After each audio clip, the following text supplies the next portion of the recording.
नमस्कार मित्रांनो, आजच्या या व्हिडिओमध्ये आपण खूप महत्त्वाची गोष्ट बघणार आहे. आपल्या महाराष्ट्रात साप चावल्यामुळे दर महिन्याला किती लोक मृत्युमुखी पडतात. साप दिसल्यावर आपण काय चुका करतो, त्याचबरोबर साप चावल्यावर आपण काय चुका करतो आणि त्याच्यानंतर सर्वात डेंजर साप कोणते आहेत. तर मित्रांनो, सर्वात पहिली गोष्ट म्हणजे आपल्या महाराष्ट्रात जवळपास दर महिन्याला साप चावून 240 लोक मृत्युमुखी पडतात आणि ह्या 240 पैकी फक्त 8 लोक शहरात मृत्युमुखी पडतात, बाकीचे 232 लोक ग्रामीण भागात मृत्युमुखी पडतात. म्हणजे जवळपास सर्वच साप चावून जे मृत्यू होतात ते जवळपास सगळे ग्रामीण भागात होतात. दुसरी गोष्ट की साप आपल्याला दिसल्यावर आपण काय चुका करतो. सगळ्यात पहिला आपण साप दिसल्यावर तो विषारी असो, बिनविषारी असो, निमविषारी असो, आपण त्याला मारून टाकतो. तर मारतो किंवा आपण दुसरी गोष्ट काय करतो, त्याला हकलवण्याच्या नादात त्याला इजा पोहोचवतो. तिसरी गोष्ट काय करतो, अर्धवट नॉलेज असणारा एखाद्या सर्पमित्राला बोलवतो. तो सर्पमित्र हुक न वापरता, हुक म्हणजे काय, हुक जर वापरला, असा हुक असतो पुढं, त्याला एक दांडी असते, हुक जर वापरला तर सापाला पकडताना इजा होत नाही.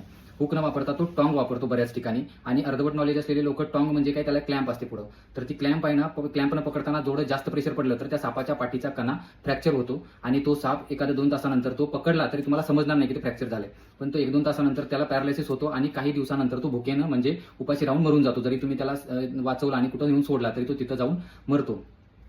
त्यामुळे साप पकडणारा व्यक्ती प्रॉपर सर्पमित्र असला पाहिजे. एकदम एक्स्ट्रीम केसलाच त्यानं टॉंग वापरला पाहिजे. त्यात पण प्रेशर किती असावं त्याला दाबण्याचं हे त्याला नॉलेज असलं पाहिजे. त्याचबरोबर साप चावल्यावर आपण काय चुका करतो मित्रांनो, बघा की आपण काय करत बसतो, एकतर साप चावला तर तो विषारी आहे, बिनविषारी आहे, निमविषारी आहे हे बघत बसणं पूर्णतः चुकीचं आहे. सर्वात पहिले दवाखान्यात जायला पाहिजे. पण आपण काय चुका करतो, अंधश्रद्धेपायी आपण मंदिरात जातो किंवा दुसरी गोष्ट एखाद्या तांत्रिकाकडे जातो किंवा तिसरी गोष्ट कोणता साप चावलाय हे शोधत बसतो आणि त्याच्यानंतर तो शोधलेला साप आपण मारून डॉक्टरकडे कधी कधी घेऊन जातो. हा निव्वळ मूर्खपणा आहे, ग्रामीण भागात खूप मोठ्या प्रमाणात पाहायला मिळतं. त्यानंतरची चौथी गोष्ट आहे, साप चावल्यावर काय करायला पाहिजे. तुम्हाला भलेही साप विषारी चावो, निमविषारी चावो, बिनविषारी चावो ह्याची माहिती घेत बसायचं नाही मित्रांनो. बऱ्याच वेळा बघण्यात आपल्या चुका होतात. साप कोणत्याही प्रकारचा चावो, तुम्हाला डॉक्टरकडे जाणंच आहे. तुम्हाला तिथं जाऊन जर एखादा बिनविषारी की साप चावला किंवा निमविषारी जरी साप चावला तरी तिथं स्नेक बाईटमुळे जी जखम होते त्याच्यातून तुम्हाला इन्फेक्शन होऊ शकते, तुम्हाला धनुर्वात होऊ शकतो किंवा दुसऱ्या प्रकारे तिथं जखमीमध्ये पू होऊ शकतो मोठ्या प्रमाणात. त्यामुळे तुम्हाला डॉक्टरकडे जाणे, डॉक्टर तुम्हाला धनुर्वाताचं टीटीचं इंजेक्शन देतील, अँटीबायोटिक देऊ शकतात. ते ट्रीटमेंट तुम्हाला घेणं खूप गरजेचं आहे, भलेही तो बिनविषारी असो किंवा निमविषारी असो, विषारी असो. हे बऱ्याच लोकांना नॉलेज नसतं आणि ते घरच्या घरी डॉक्टर की करतात.